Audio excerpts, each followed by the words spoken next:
Hey, folks, welcome back to the Husker Big Red podcast. I'm Chris Peterson of HuskerBigRed.com, and joining me as always is Danny Gillette, also of HuskerBigRed.com as of recently. But we're back after another big win for the Cornhuskers last night, maybe their biggest win of the season so far, beating Maryland in overtime and getting back to 500. And, man, this has been a fun time to be a Nebraska basketball fan. And we haven't been able to say that too much recently, have we?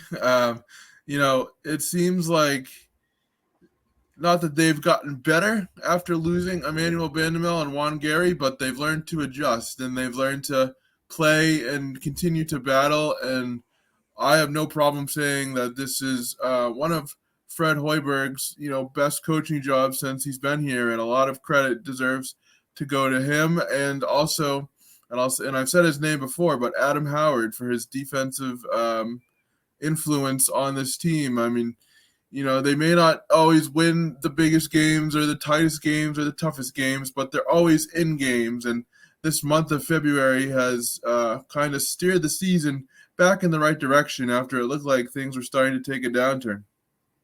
Yeah, definitely the best coaching job, Fred Hoiberg's done, no question about his status for next year. And this team still has a chance to, make the postseason in some way, shape, or form, the NIT, or who knows if they win all the rest of their games, who knows, maybe they could work their way into the bubble mix of, they probably would have to, get a little bit farther into the Big Ten tournament. But I mean, Maryland was ranked, was 18th in the KenPom ranking. So, I mean, this is a really big win for the Huskers. And it was a great job, I thought, by Fred Hoiberg of, he saw the mismatch with Derek Walker and, went to that repeatedly, got some good looks for, Kaisei. And it was a lot of the same things, but the defense and Sam Hoiberg was absolutely huge yesterday. I thought he played spectacular. His defense was solid. He came up with that huge steal that, really helped seal the game late. And it was just a massive victory. And, this is what everybody expected when Fred Hoiberg was hired. And now the thing is just going to be to keep it moving forward, which I think they're going to be able to do next year in some way. And, as much as I thought initially that Sam Hoiberg was going to be a nepotism move of some sort, I was completely wrong. He can actually play basketball at a high level. He's a solid defender. He gives a ton of effort every single time he's on the floor, and that huge steal at the end of the game yesterday, kind of encapsulated what he brings. He brings toughness, he brings grit, and he brings defense, and he's been playing really well. I mean, and I've said this before, but this continues to get highlighted over and over again. The injuries to Bandamel and Gary have kind of allowed for other players to step up as well, and they've made the most of their minutes and they've maximized their time on the floor. And, Hoiberg's performance yesterday was just an example of that. Yeah, he made a lot of big plays, down the stretch. He was guarding Jameer Young on that last, shot before overtime. He hit some big jumpers too. And, he just made a lot of really impressive plays. I thought Derek Walker had one of his best games, as a Nebraska Cornhusker. And, it was a really good call by Fred Hoiberg to give him the basketball when they were down 2 with 28 seconds and just let him go to work. Maryland doesn't have anybody that can guard him one-on-one. I don't think anybody in the Big Ten has anybody that can guard Derek Walker one-on-one, to be honest with you. And that includes Zach Day and Hunter Dickinson. I mean, he could score the ball on anybody. And, with Tominaga too, he only hit 2 threes. Had a massive one in overtime, but his ability to move without the basketball was, really on display. It's been on display, but Derek Walker too with some incredible passes. I think he had 5 assists, but really he did a spectacular job, and he was kind of the, straw that stirred the drink for the Huskers yesterday. And Sam Griesel too. I mean, only 12 points in the box score, but had a bigger impact than that even. When he was not on the floor due to foul trouble, that's when Maryland, got that 8-point lead. It looked like things were going to fall apart, and they just found a way. He came back in, got a big bucket. At one point, they were down like 5 or 6 points, and, Griesel got a big bucket. Might have even been an and one. But they just found a way, defensive stops, and, it was really fun to see. And, Maryland, I believe, Minnesota, I think is going to be coming in here. I want to say tomorrow. I'll have to look at the schedule, but, 2 other big opportunities, at the vault before they go to Iowa for the season finale. So it could be pretty fun if they win these next 2 games before they go into that Iowa matchup.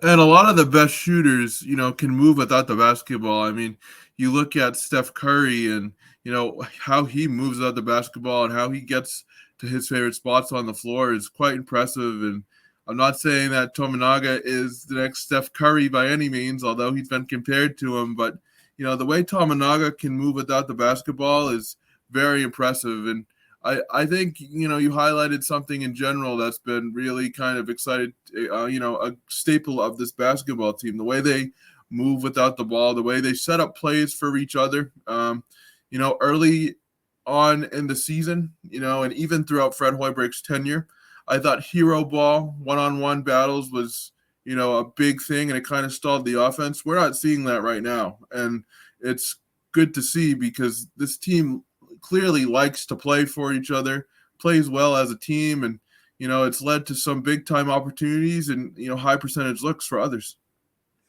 I do have to say that Nebraska plays again on Saturday. The next Tuesday they play Michigan State, so they get a little bit of a break, for this week. And then Minnesota will come to the Vault next Saturday. So, that's a game. Minnesota's is 7-17 right now. They're the worst team in the Big Ten. So Nebraska has a really good opportunity to get to 15-14, and then it's another NCAA tournament caliber team coming next Tuesday, and then Iowa as well. And it's kind of hard to believe that, this team's sitting at 7-10 right now. But look, there's 3 winnable games, still on this schedule. So it's fun to keep this ride going. And, I really feel like this is finally Fred Hoiberg's finally got it figured out of what it takes to win in the Big Ten, how to kind of recruit. And look, there's a lot of, they're going to have to replace guys going into next year, Sam Griesel and Derek Walker being chief among them. But a lot of these other guys, especially if they can get Tominaga back next season and make sure he comes back, which is, might be somewhat complicated, but, we've talked about that before.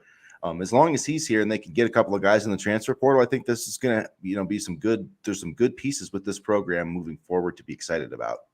Yeah, you're seeing, and I've mentioned this before, but development in real time, is partly due to injuries, but other players are stepping up. And I think, that's something that we haven't really seen in the Fred Hoiberg era. It's either been roster reconstruction or one and dones, and it's not been, okay, this guy, Joe Smith, played well this year. Let's see what he can do next year and continue to develop him. There hasn't been a lot of development. It's been more so, through no fault of Fred's, quick fixes. So it'll be nice to kind of have some continuity. That's something that really hasn't been prevalent in the Hoiberg era. Yeah, and it's just exciting to have a reason to be excited about Nebraska basketball again. It's been the first time really since Tim Miles has been the coach that we've had any type of excitement towards the end of the season, except for just literally playing for pride and all that type of stuff. So it's been fun, and it's a bummer we have to wait till Saturday to watch the Huskers play again, but I'm sure the vault is going to be packed. I mean, it was packed for the women's game too, and Nebraska supports a winner, so it's been great to see, and hopefully the trend can keep going upward with this program in the future. Speaking of upward trends, I mean, it took our mind off the baseball team, at least for this weekend. Boy, what a rough start. And we kind of talked about it a little bit. They had high expectations coming into this season and even last season, and I want to say, did they win yesterday? I think I saw that they won yesterday. I know they had a rough No, they weekend, lost again.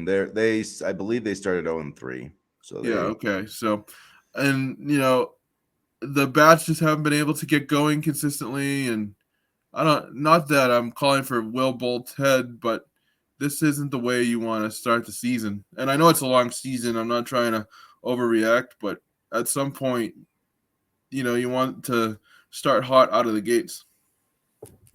Yeah, so they lost in the 9th inning last night. They were ahead at one point last night. Yeah, they were, and then they ended up losing. So it's tough, when you, like we said last week, when you are a northern team, it is difficult to, when you play a team that's from California. We'll see. They're playing them San Diego again today. Hopefully they could find a way to get a win, and then it's South Alabama, later this week. Vanderbilt's coming up. That's going to be a tough matchup, but yeah, we'll see. There's some quality. It's disappointing that you have your top 3 pitchers that you feel pretty good about. In the rotation, you kind of lose those 3 games, but it's still early to start.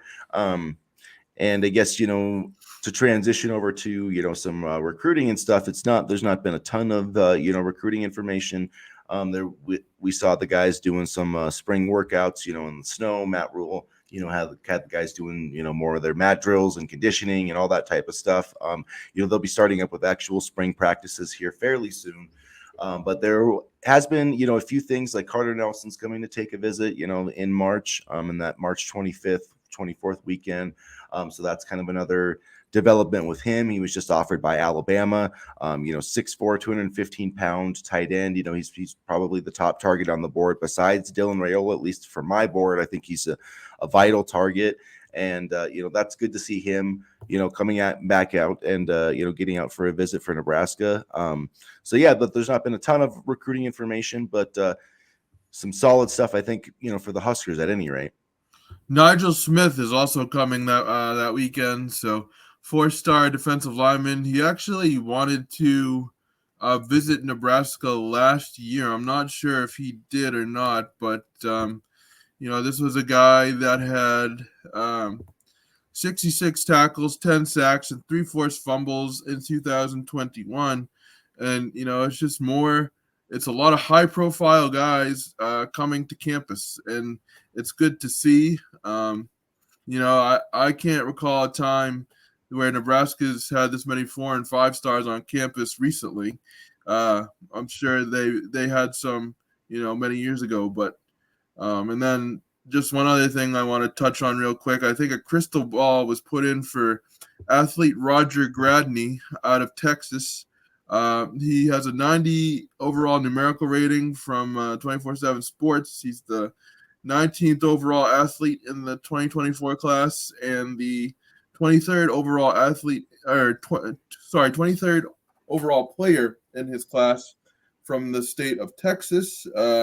So that's something to watch. I don't know too much about him. I'll have to watch his film, but I would love a 4-star athlete from Texas. Sign me up for any one of those. And I think we don't have any commitments in the 2024 class right now, but I'm not worried about it. I think with this staff, we'll get some quickly. If this was a Frost era, class, I would be a little worried, quite honestly, because there wasn't as much focus on recruiting. But I think we're in good shape for 2024, and we'll see what happens with Gradney. I believe the crystal ball was put in on Sunday night. There's actually 4 crystal balls. He was offered on Sunday. So Steve Wiltfong, a couple of Nebraska guys, a Baylor analyst have all put in crystal ball predictions for Roger Gradney. It's interesting. I mean, you look at his offer list; it's really short. Doesn't really match up with his ranking. He's 234 in the composite. His only other offers right now are Campbell, Texas Tech, and UTSA. It's interesting to me because Texas Tech is obviously Joey McGuire, a former Matt Rule assistant. Same with Jeff Traylor at UTSA, another Matt Rule assistant who have kind of offered in this recruitment. That's why I guess that Nebraska's trending right now. Gradney's he's been a defensive back. He's played wide receiver. He runs the 100-meter dash and 10.88. He's a triple jump type of guy. So Matt Rule kind of talked about that, but he only played in 5 games last year. So he only, the year before he caught 13 passes for 241 yards. Last year, just 5 for 49. So he had some injuries, which I think is probably part of the reason why, his recruitment has slowed down a little bit. It's interesting, where he's ranked at because, those rankings were even before he got hurt, prior to 2022, he was kind of in that. So it's not like he's got a recent jump or anything. So it is interesting to me that there's not more offers, but Nebraska is by far the biggest program on his offer list. I'm sure that, it was interesting. He tagged Tommy Armstrong, on his, tweet on his offer from Nebraska. So, there's obviously some connections there. Garrett McGuire was obviously another guy in that mix that he tweeted when he, put out that he was offered by Nebraska. He's going to be taking a visit in March. So I feel like, unless some other teams kind of jump into the mix, I feel like Nebraska has some ins here. And I'd probably put him right there with Ian Flint as a guy who's going to, probably be one of the first ones to commit in 2024 for Nebraska. Well, it's interesting because Galen Bear also doesn't have like a major big offer sheet, but I mean, he's ranked highly too. So it could be just a case of this coaching staff finding gems that people don't know about yet. Now we'll see how long that lasts, especially with Bear. But You mentioned Garrett McGuire. He's also connected to Isaiah McMorris, the athlete out of Bellevue, who is going to come on that recruiting weekend in March. So maybe we're seeing some recruiting prowess on the part of McGuire. I never really, I'm not sure about his recruiting background. I'm not sure how he can do, but it's good to see him get some offers out there and kind of, really kind of get after it. And, maybe his age in terms of connecting with players will be a good thing on the recruiting trail. Yeah, I've said that all along. I think he's going to be a dynamic recruiter. That's just it always has made sense to me. And yeah, Gatlin Bears kind of been tweeting out, they think they played basketball. I'm not exactly sure. It was the dunk contest thing. That's what he was tweeting about. Oh yeah, Coach won the dunk contest because Coach looked like Mac McClung. Yeah. Mac McClung can play, by the way. Jeez. So yeah, there's that. And then the other, another thing I think that's worth mentioning is Daniel Kalen recently did an interview. I can't remember if it was with On 3 or 24/7 Sports, but at any rate, he talked about his recruitment and he didn't mention Nebraska at all. He didn't mention Nebraska as a coaching staff that's even talking to him at this point. So I think that ship has sailed for Daniel Kalen because of the interest in Dylan Raiola. So I don't think that he's a guy that's going to be there for a backup plan. Colorado, Iowa, Kansas State, a bunch of these schools have offered him. And, it was just interesting to me. We was talking about, coaches and people that he's had communications with. Didn't mention Nebraska at all, which I think is pretty telling. So it's just, for Nebraska, that means, look, it's okay if you get Dylan Raiola, but if you don't get Dylan Raiola, then you're scrambling for it because there's nobody else on the board at quarterback. So I think that's, it's one way or the other. If it works out, great. But if you don't miss on Dylan Raiola, then you're going to be in a world of hurt. It's in terms of quarterback recruiting. And you have to get a quarterback in this class because Nebraska hasn't recruited a decent quarterback literally in years. So there's that. Yeah, well, if you want to go after Dylan Raiola, you're going to have to put all your eggs in one basket. Will it work?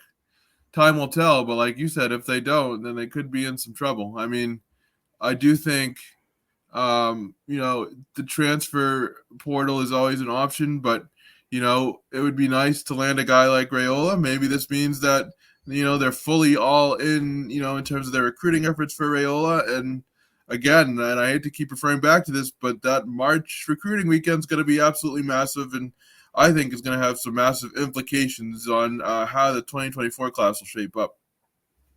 Yeah, definitely. I think they will start to get some commitments that weekend, and hopefully it'll be, making some more progress with Dylan Raiola because, they do need a quarterback, and they've got to. That's one thing with this program. I can't remember the last decent quarterback that was actually recruited. Adrian Martinez, sorry, he wasn't any good at Nebraska. So, Scott Frost didn't recruit a single effective quarterback. Mike Riley, I don't think did. Probably is Tommy Armstrong was the last guy that was actually recruited here and played here and actually got this team to a postseason game. So it's been a long time since Nebraska's recruited and developed a quarterback successfully. And that's something that this coaching staff has to change. You can't live in the transfer portal for quarterbacks. You just can't all the time. I get with Jeff Sims and these guys, but they've got to, that's one thing that they have to fix if this program's ever going to have consistent success in the Big Ten is they've got to figure out quarterback recruiting. And I know that they're trying, and it starts with Dylan Raiola, and we'll see if that goes from there. But, regardless, they've got to get that figured out with this coaching staff. I think they will because it's what the one thing this coaching staff has shown is that they want to work, and that's not something we could say about previous staffs. So I think they will. I only mentioned the transfer portal because it's a quick fix. I don't think they're going to live off it. I think it's a solid place to start, but it's not something you want to have to do every year. You want consistency and continuity. So I don't know. It'll be interesting to see. Hoping Raiola makes a decision sooner rather than later, so my fears can be put to rest. But you never know with recruitment these days. Yeah, like I said, I think it's not going to be till June or July. That's my opinion. I don't see him making a decision in March. I really don't. There's been talk back and forth about it, but I think he's going to want to take official visits. I think he'll take, I think it's going to take multiple visits, for them to kind of lock down his recruitment. And, kind of I feel like he'll probably make a decision, right around the same time as Arch Manning in June or July. That's when I think Dylan Raiola will finally make his pledge. So if it's good news for Nebraska, that'll be good. If not, then they're going to have to reset that board quickly. And look, that's not to say that they couldn't, if Kalen's committed somewhere, they couldn't try to flip him later. But I don't think that that's going to work out with the way that they've prioritized Raiola. It just seems like, they kind of see the writing on the wall. So, we'll see how it goes. But, that was just one interesting kind of thing I picked up this week, that it's either going to be Dylan Raiola for Nebraska or they're going to have to completely, go somewhere brand new with the quarterback board. And it's also interesting that you don't see, again, just looking back at the visit weekend, you don't see any quarterbacks on that list. You see all sorts of, position players and skill players, but so that just leads you to believe that they're all in with Raiola, and whether or not their efforts will work. Again, they have certainly made more of an effort than the previous staff, but time will tell. And I definitely agree. I know, like you said, and there were original March dates, but the summer would make more sense to me. That would give him more time to think, and I'm hoping as a fan he commits in March to Nebraska, but I don't think it'll happen. Yeah, I just have a hard time seeing it, but you never know.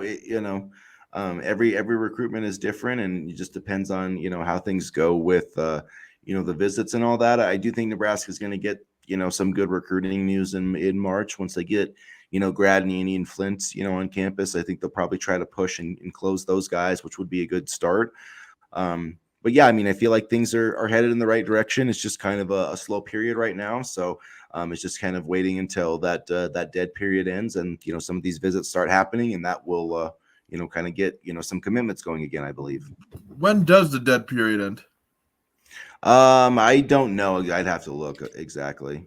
Okay. I just want to, just for my own kind of question here, because I'm sure we'll see more news once the dead period starts to end, especially with this staff. So, yeah, let me check here. I don't quite remember. It's a little different for every sport. Let's see if we can find it. I know it's coming up relatively soon, though. the month of February has absolutely flown by. So, good to kind of get some news back, hopefully soon. Yeah. So let's see here.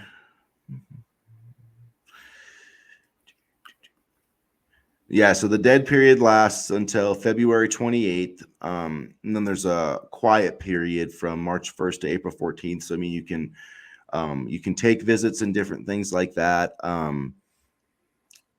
don't know if that's when you can take unofficial visits. They're not like evaluation days where a coach can come see you or anything like that.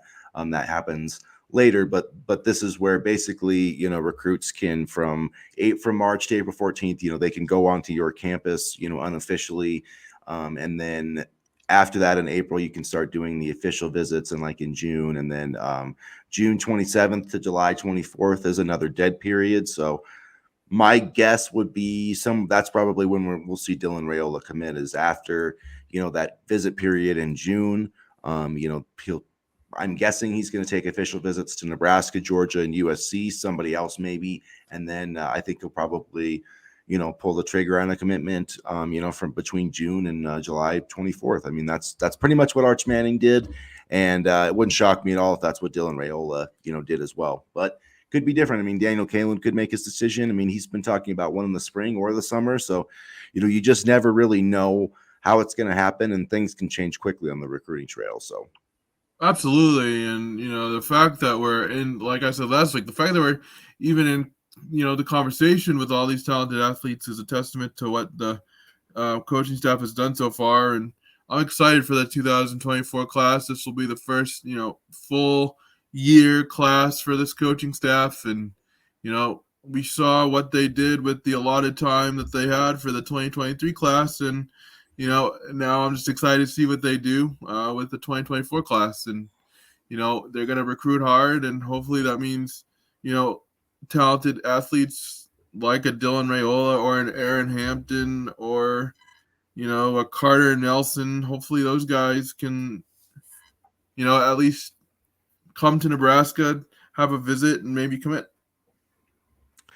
Yeah, definitely. I think the visits are always going to be something that will help Nebraska. So yeah, it'll be important, and Carter Nelson obviously is a really important guy, and they need to make sure they get him locked in. But yeah, there's a lot of interesting kind of things to follow. Another thing that I wanted to mention really quick, Jared Sinek. He was a walk-on quarterback, was like the third string, played a little bit. He actually is not on the roster anymore. So just the kid from Hastings, he was a walk-on. So it's not a scholarship issue, but he has, left the team, probably looking to go down or find somewhere else to play. And it's interesting, another thing, Tommy Hill actually is going to be moving back to defensive back, which I think is a good move, for Nebraska to add some more depth over there. And frankly, they have a ton of receivers. And, it just was hard for me to see how he was going to play over there. So Alante Brown left, speaking of receivers, right? He's not on the roster anymore. Yeah, Alante Brown left. Sean Callahan reported he could see him coming back, but, I just don't. I think it'd be fine to move on from Alante Brown. I don't think he's ever going to be anything special at Nebraska. He hasn't been in his time here, so frankly, I'd rather just see Billy Kemp and whoever else play over him. Wide receiver is not going to be a position that we struggle recruiting at. So there's going to be bodies in that room for sure. So he did show occasional speed and flashes of what he could do, but he just was never able to put it together. And sure, you can put that on the inconsistencies at the quarterback position in terms of play, but I think honestly, like you said, I think he was a good athlete, but he wasn't anything that you can't miss this guy or else the program's going to be doomed. Yeah, I mean, I think it's going to be Marcus Washington and then Billy Kemp and Malachi Coleman. I think will be in the mix out there, and we'll see. But I mean, Alante Brown's more of a slot type guy, and I just think that Billy Kemp is a far superior player. So yeah, I agree. Yeah, I'm not worried about it, and frankly, they need to get guys off scholarship. So yeah, got about 20 more to go. Yeah, and it's not like we have any short. Like I really like Billy Kemp. I honestly think he fits very well as a slot receiver. He runs well after the catch, good in space. He brings a physical element to the game, so I think he'll be a really big asset for the program. And I think it's just also a case of Brown's another guy from the Frost era, was recruited by the Frost coaching staff, and now it's just time to turn the page for all parties involved. So, I mean, just part of what you got to do to trim out the football program, and wouldn't be surprised if we heard a couple more names after spring ball, and that's just the way it goes. Yeah, I mean, we're gonna have to hear about 20 more names. I mean, legitimately, 20 guys that are on scholarship need to get basically cut. So, or they need to quit, or I mean, that's what it is. I mean, Matt really needs to make them quit, or they need to, he needs to just tell them, you're not playing here anymore. So, I mean, that's what needs to happen. So, after spring practice, I think we're going to see some guys leave. I think we're going to see some quarterbacks leave because that they're just not going to play here. I mean, most of those guys are just never going to even sniff the field here, so they just should leave in the transfer portal. Which is an indictment on the last coaching staff, honestly, because there was a lot of just wasted roster spots in the quarterback room. A guy like Richard Torres, he's never – I mean, I know the coaching staff likes him, but I don't think he's ever going to see the field here. Harburg – I doubt it. Harburg, I don't think. I think he might have a chance. I mean, I know the staff likes him, but there's also, I don't know. There's questions about how he can handle the offense, mentally. So, I mean, I think that's going to take him time to kind of learn and develop. So, I mean, he might be a guy that's worth sticking around, but, like Logan Smothers, I just don't understand why he would stay and waste the scholarship. It doesn't make sense for either side. He's never going to play. Like, you literally, the only way you ever are going to play is if, Casey Thompson and Jeff Sims get, knocked out with season-ending injuries. Like there's no other scenario. Like Logan Smothers is not a legitimate threat to be the starting quarterback next year. So just go somewhere else, man. Just do it. Like you're just wasting a spot here. And I mean, if you want to graduate at Nebraska, like I understand, I respect that. I understand that. But just do that thing then where you basically you get your scholarship for free, but you don't play because because like Logan Smothers doesn't do anything to help this football team except waste a scholarship spot. And I know that sounds harsh, but that's how I feel. And that's how I feel about Chubba Purdy too. I mean, he needs to get going. I mean, because he's never going to play here and he's just wasting a spot for somebody else. Well, yeah, Torres, Purdy, Smothers, like all those guys are. I mean, Smothers contributed to some extent last year. Purdy, like we all know what we got from him. I'm not sending you on one of your Purdy rants. Those are done and in the past. But those guys, they're not huge losses, and I hate to say it, but they really aren't. So that right there to me just shows the lack of development in the quarterback room over the past couple of years, and why landing a guy like Dylan Raiola is important, and why you should always have a backup plan. Yeah, definitely. I mean, the younger guys, I mean, with Torres and Hoiberg, at least they got time to develop, but it's like Smothers and you're not going to develop past Sims and Casey Thompson and whoever else Nebraska recruits. So, I mean, it's like, to me, it just doesn't make sense in any way for those guys to stick on the roster. So they're wasting their time too. Yeah. Not just the scholarships, they're wasting their time. Yeah. So those are two guys I'll be interested to see if they kind of, head out during the spring, and we'll see some others too. That's just going to happen. Don't act like it's the end of the world. It's just reality in Nebraska. We all know the scholarship limit, where it's at now, where it needs to be. And, look, they've got till August to make that happen. And I think we're going to see a lot of that attrition come, after that April kind of spring game, and that there's that late transfer window. And I think you're going to see, some more guys entering into that. And that's just, that's not a bad thing for Nebraska at all going forward. I wouldn't be surprised if I saw a tight end leave, and I don't think it's going to be Fedoni. I think it's going to be either Rollins or Carney, because you already have Gilbert, you have Fedoni, and then you have Carney and or Rollins. Like, I would probably see one of them leave, possibly. Yeah, it's hard to it's really hard to predict, because I feel like a lot of it's gonna, guys are gonna see where they stand on the depth chart. Once they kind of, we get through that spring game and they see where they stand, then I feel like we'll see more guys exiting, and that's probably when the coaching staff will have more conversations with guys too. Like, hey, you can stay here, but you're never going to see the field. So if you really want to, contribute with your college football career, you need to go somewhere else. I mean, and that's not trying to run somebody off. I mean, that's just being honest. And I think that coaches owe that to players, and, vice versa. So I think we'll see some of those tough conversations. And, we'll see where this roster goes. But I really, I still feel good about this roster. And also, I do think that we're going to try to see Nebraska adding some offensive linemen and maybe some defensive linemen. I still feel like they need another tackle, another experienced tackle, and a defensive tackle too. They could use a true nose tackle, because there's not a guy on this roster that was like recruited as a nose tackle. You know what I mean? So they need if they could find somebody. It's not very easy to find a big time tackle, but if you could get somebody who's like 320 pounds, I think they would jump on that. But again, it's not always that easy to find those types of big bodies in the portal. Easier said than done, right? And I think we'll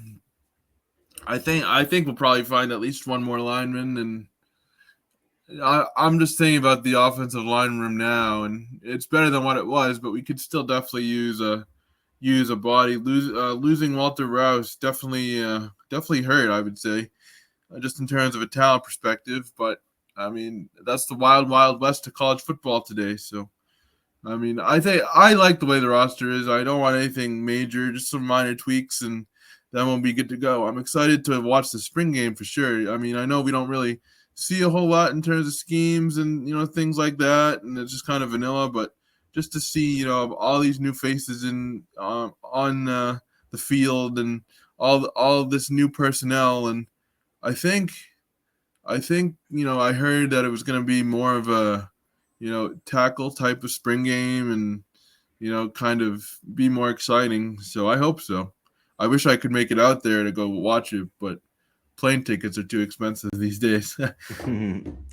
Yeah, it'll be a fun spring to watch and see how it kind of all develops with that. And recruiting, it's also a big time for recruiting during spring football. That's when guys can come in and check out practices and all that type of stuff. So they'll definitely be a lot of information here in the coming weeks, especially as this recruiting dead period, kind of comes to an end. So make sure that you guys are, liking, the videos here, get into the comments section. Let us know what you think about, this Nebraska basketball revival and Nebraska football recruiting and everything else moving forward.